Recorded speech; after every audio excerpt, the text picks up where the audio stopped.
This video is co-sponsored by Abudai Piles Hospital.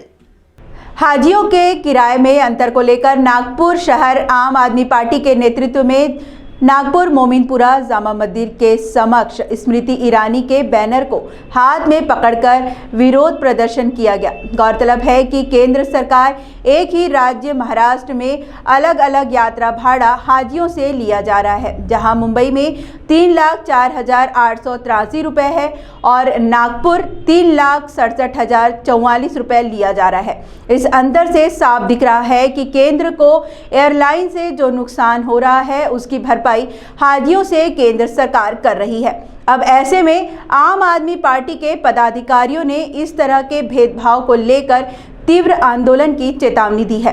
प्रमुख मांगे ऐसी है कि हज कमेटी जो है, जो कि केंद्र सरकार के अधीन आती है, जिसकी मुखिया स्मृति ईरानी जी है, जिन्होंने अगले साल ही उसका पदभार संभाला है, उन्होंने पदभार संभालते बराबर ये बोला था कि हज के लिए जो पैसा लग रहा है मुस्लिम भाइयों को हज करने जो जाते हैं, क्योंकि सबसे ज़रूरी चीज़ इनके जीवन में एक बार हज करने का होता है, तो उसका किराया लगभग उसका कैलकुलेशन अभी किया जाए तो 3,68,000 रुपये का नोटिफिकेशन 2 दिन पहले आया है, जिसके मुताबिक 3,68,000 नागपुर का है और 3,03,000 रुपये मुंबई का है। तो मुंबई से जो हाजी हज के लिए जा रहा है सऊदीया में और नागपुर से जो हाजी सऊदीया जा रहा है हज के लिए, तो इनके बीच में 70,000 रुपये का फर्क कैसा पैदा हो रहा है, ये सबसे बड़ा हमारा सवाल है। और आज किसी आदमी को हज करने के लिए या घूमने के लिए सऊदीया अगर जाना है, अगर मैं एक हिंदू परिवार के नाते अगर मेरे को सऊदीया घूमने के लिए जाना है, तो मेरे को एक जोड़े का हस्बैंड वाइफ को जाने आने का फेयर लगभग 45 से 40,000 के बीच में हमारे को खर्चा आता है। तो 40 से 45,000 रुपये अगर मेरे को खर्चा आ रहा है जाना आने का, तो एक व्यक्ति जो कि नॉर्मली हज के लिए जा रहा है तो उसको 70 से 80,000 रुपये 90,000 रुपये का खर्चा कैसा आ रहा है, इसके बारे में भारत सरकार सभी हज यात्रियों को जवाब इन्होंने देना चाहिए।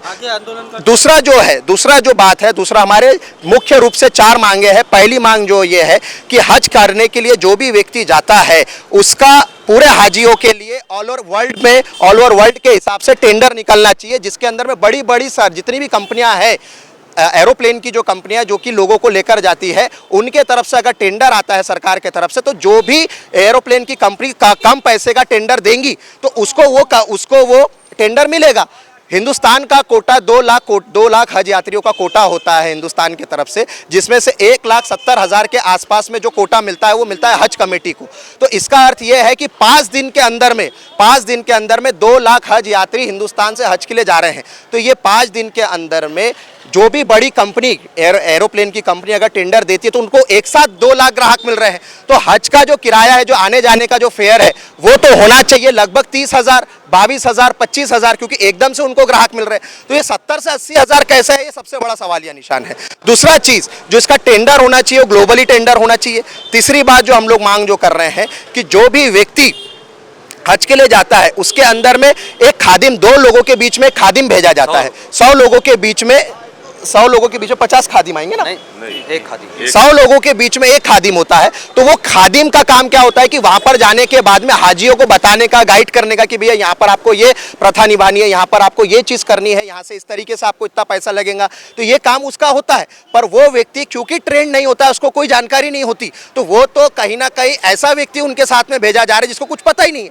तो खादिम ऐसा समझदार व्यक्ति हो जिसको सारी उसके विषय के बारे में जानकारी रहे। अपना तीसरा पॉइंट ये के साथ में जो भी खर्चे आज 3,70,000 रुपये या 3,40,000 रुपये जो भी अमाउंट हाजी को लग रही है, तो कौन सा पैसा कौन सी चीज के लिए खर्चा हो रहा है कि भैया ट्रैवलिंग एक्सपेंसेस कितना है, वहाँ रुकने का खर्चा कितना है, वहाँ पे खाने पानी का पीने का कितना पैसा खर्चा होने वाला है। 40 दिन वहाँ पे हाजी अगर रुकेगा तो उसको इधर से उधर ट्रैवलिंग के लिए पैसा कितना खर्चा होने वाला है। नॉर्मली वहाँ पर वो अलग अलग चीजें वहाँ पर खरीदता है, घूमता है या कुछ भी काम जो करता है, उन चीजों के लिए कितना पैसा खर्चा होता है।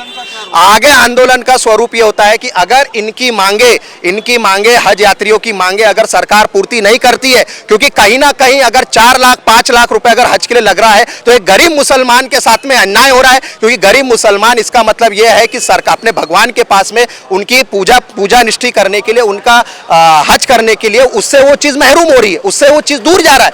तो हज का जो किराया है या हज में जो पैसा खर्चा होने वाला है वो कम होना चाहिए। अगर ये नहीं होता है तो आम आदमी पार्टी तीव्र आंदोलन करेंगी और जब तक के ये हज का जितना भी विषय अगर सरकार की तरफ से क्लियर नहीं होता है, हम लोग निरंतर पेपर के माध्यम से या लेटर के माध्यम से हज कमेटी से अनुरोध करने जा रहे हैं, हर हज कमेटी को बोलते जा रहे हैं कि आप जो अब इसका जो किराया है और बाकी जो चीजें इसमें पारदर्शिता लाइए। पारदर्शिता नहीं होने के कारण सारी समस्या आज सब लोगों को हो रही है। पारदर्शिता के साथ अगर आप काम करेंगे तो समाज आपके साथ जुड़ेगा, लोग आपके साथ जुड़ेंगे। अगर इस तरीके का अन्याय इन लोगों के साथ में होगा, गरीब मुसलमानों के साथ में होगा, ये बात जो है, हमारी बात आम आदमी पार्टी की तरफ से सिर्फ एक कौम के लिए नहीं है, ये इंसानियत की बात है कि अगर हमारे अगर प्रयास से, एक हिंदू होने के नाते मेरे प्रयास से अगर हज कमेटी के द्वारा जो कि पैसा बढ़ाया जा रहा है उसमें पारदर्शिता आती है तो हमें सबसे ज्यादा खुशी होगी। और अगर आंदोलन का स्वरूप बढ़ता है तो आने वाले समय के अंदर में तीव्र से तीव्र आंदोलन आम आदमी पार्टी करेगी। तंजीम खादिमुल हुज्जाज नागपुर की जानिब से आप पार्टी का मैं शुक्रिया अदा करता हूं, क्योंकि उन्हें हज के विषय को जो लेकर उठाया है उसका अभिनंदन करता हूं। ये बात सही है कि भारत सरकार जो है हज को व्यापारीकरण बना रही है, और हम स्मृति ईरानी से बहुत सहानुभूति के साथ अपील कर रहे हैं कि आप अपनी मिनिस्ट्रियल अफेयर के नाते हाजियों का जो किराया जो बढ़ाया गया है, 68,000 का किराया बढ़ाया गया है, ये पूरे हिंदुस्तान के हर क्षेत्र में, हर राज्य में है ना, डिस्टेंस के हिसाब से बढ़ाया है। ये पहली बार जो प्रथा आई है इसको रिजेक्ट किया जाए, इसको वापस लिया जाए। दूसरी बात यह है कि हज यात्रियों को अपना देश का राष्ट्रीय संपत्ति है। हाजी हमारी देश की राष्ट्रीय संपत्ति है, इसके साथ व्यापारीकरण बंद किया जाए, बल्कि हाजियों की सेवा के लिए सरकार सहानुभूति विचार करे और हाजियों की दवाई ले। हमारा हाजी जब जाता है नागपुर से, जब देश से जाता है तो तिरंगा लेके जाता है, हमारी पहचान लेके जाता है, हमारा संवाददाता है वो, हमारा तर्जुमान है वो एक इबादत के लिए जा रहा है और देश की शांति और एकता भाईचारे की तरक्की के लिए दुआ करने जा रहा है। आप उसका दिल दुखा रहे हो हाजी का। मेरा कहना ये है सर कि जैसे कि अभी हम लोग उम्रा के लिए जाते हैं, अभी रमज़ान में 35 दिन का उम्रा के लिए गए लोगों ने। उम्रा एक प्रथा जो भी मतलब हज के समय भी हमको उम्रा करना पड़ता है वहाँ पे। उस प्रथा में हमारे को अगर हम टूर से गए तो 1,60,000 रुपये हमको खर्चा आया है 35 दिन में, जिसके अंदर में टूर वाले हमारे को वहाँ पे होटल, रहने का, खाना पीना और क्या बोलते साथ में वहाँ ट्रैवलिंग का पूरा खर्चा एक्सपेंसेस 1,60,000 रुपये जब हमको आ रहा है तो ये 5 दिन का ऐसा क्या जो बढ़ जा रहा है कि हमारे को 4 लाख रुपये देना पड़ रहा है।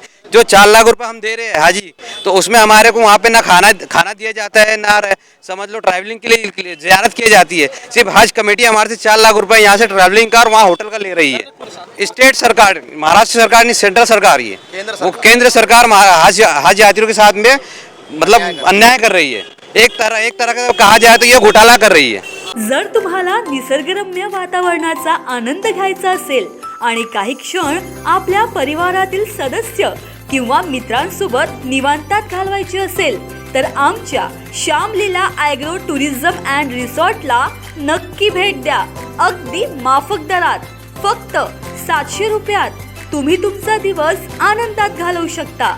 प्रति व्यक्ती तुम्हाला 700 रुपये प्रमाणे Shyamlila agro tourism and resort कडून वैशिष्ट्यपूर्ण सेवा मिळेल। पर्यटकांचे पारंपरिक पद्धतीने स्वागत, चहा नाश्ता, चुलीवरचे शाकाहारी मांसाहारी जेवण, मुक्कामी राहण्याची उत्तम व्यवस्था, लहान मोठ्यांसाठी खेळणी पार्क, शिवार फेरी, पारंपरिक पद्धतीने तयार होणारे कच्ची घाणी तेलापासून तयार केलेल्या भाज्यांचा स्वाद अनुभवता येईल, ऑर्गॅनिक भाजीपाला, फळबाग आणि त्यांची विक्री, नवनाथ आश्रम दर्शन, कोलार जलाशय फेरफटका, बिझनेस संधी, बेरोजगार व शेतीकरिता ट्रेनिंग, वाढदिवस पार्टी, लग्न, रिसेप्शन करिता बुकिंग सुरू, स्विमिंग पूल, रेन डान्स। अधिक माहिती हवी असल्यास आम्हाला संपर्क करा। सुनील पाल 9021433560, मुक्काम तेलंगखेडी, नवनाथ आश्रम जवळ, पांढुर्णा रोड, तालुका सावनेर, जिल्हा नागपूर।